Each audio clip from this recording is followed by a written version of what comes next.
Você cresceu ouvindo que açúcar é veneno, que causa doenças, inflamação, vício e morte lenta.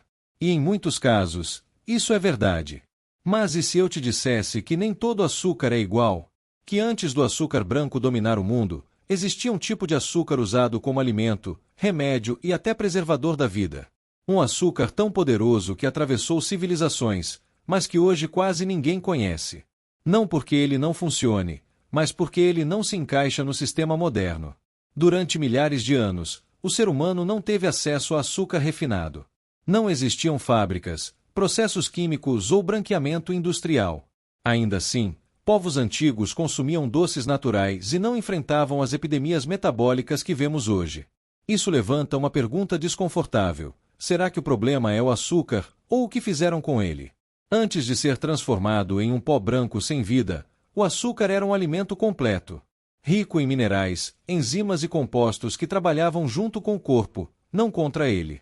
Ele não chegava isolado, separado da natureza. Ele vinha inteiro, bruto, carregando informações que o organismo humano reconhecia. Civilizações antigas utilizavam esse açúcar ancestral não apenas para adoçar, mas para conservar alimentos, fortalecer o corpo em longas jornadas, acelerar a recuperação e até auxiliar em processos de cura. Em algumas culturas, ele era aplicado em feridas. Em outras, misturado a ervas medicinais. Não era tratado como vilão, mas como ferramenta. Então algo mudou. Com a Revolução Industrial, o açúcar deixou de ser alimento e passou a ser produto. Foi refinado, aquecido, filtrado, branqueado. Tudo o que era vivo foi removido. Restou apenas energia vazia, calorias sem contexto, sem freio, sem inteligência biológica. Um açúcar que entra rápido demais no sangue e cobra um preço alto do corpo.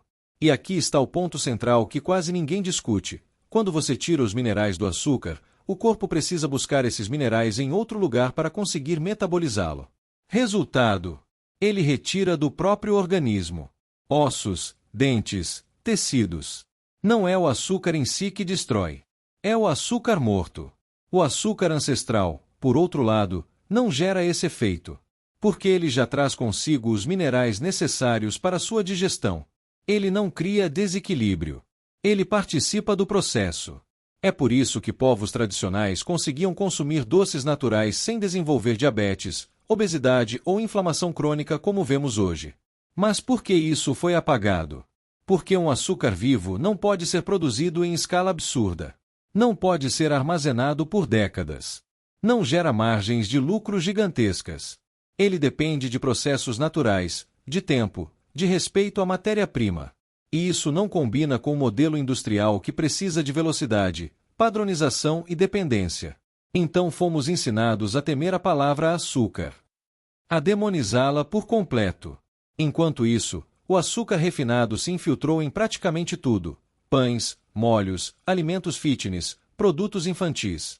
O problema não foi o alerta. O problema foi a generalização. Nos disseram, açúcar faz mal. Mas nunca explicaram, qual açúcar? E quando você não diferencia, você elimina também aquilo que poderia nutrir, equilibrar e até ajudar na recuperação do corpo. Esse apagamento não aconteceu por acaso. Ele aconteceu porque conhecimento simples demais não gera controle. Hoje, falar de açúcar que cura soa como heresia. Parece mentira. Parece perigoso. Mas não porque seja falso, e sim porque contradiz tudo que fomos condicionados a acreditar. O corpo humano não foi projetado para lidar com extratos isolados. Ele foi projetado para lidar com alimentos inteiros. Quando você entende isso, a narrativa muda. O vilão não é o doce natural. O vilão é a ruptura entre alimento e natureza. É quando o ser humano decide melhorar o que já era funcional e destrói o equilíbrio no processo. Isso não significa sair consumindo açúcar sem critério. Não é um convite ao excesso. É um convite à consciência. A pergunta certa. A diferença entre o que alimenta e o que apenas estimula. O açúcar ancestral não cria picos violentos. Não sequestra o metabolismo. Não gera dependência química da mesma forma. Ele age mais lentamente, conversa com o corpo, respeita limites. Ele não domina. Ele coopera. E talvez seja exatamente por isso que ele foi substituído. Porque um corpo equilibrado é menos dependente. Um indivíduo consciente consome menos. E um sistema baseado em consumo infinito não sobrevive de pessoas equilibradas. No fim, esse não é um vídeo sobre açúcar. É um vídeo sobre como o conhecimento é moldado. Sobre como verdades simples são enterradas quando não servem ao modelo dominante. E sobre como reaprender a diferenciar pode ser mais poderoso do que cortar tudo. A pergunta não é açúcar faz mal. A pergunta real é: o que você está chamando de açúcar? Se você chegou até aqui, é porque essa informação tocou em algo. Então eu quero saber de você. Dedo indicador apontando para a direita, você acredita que nos ensinaram tudo sobre alimentação, ou apenas o que era conveniente?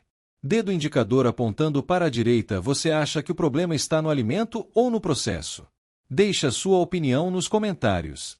Esse debate precisa existir. Curta o vídeo para que mais pessoas tenham acesso a esse tipo de reflexão. Inscreva-se no canal se você quer entender alimentação além do medo e dos rótulos. E compartilhe com alguém que ainda acredita que tudo que é doce é inimigo. Porque às vezes, o que chamamos de veneno, já foi remédio.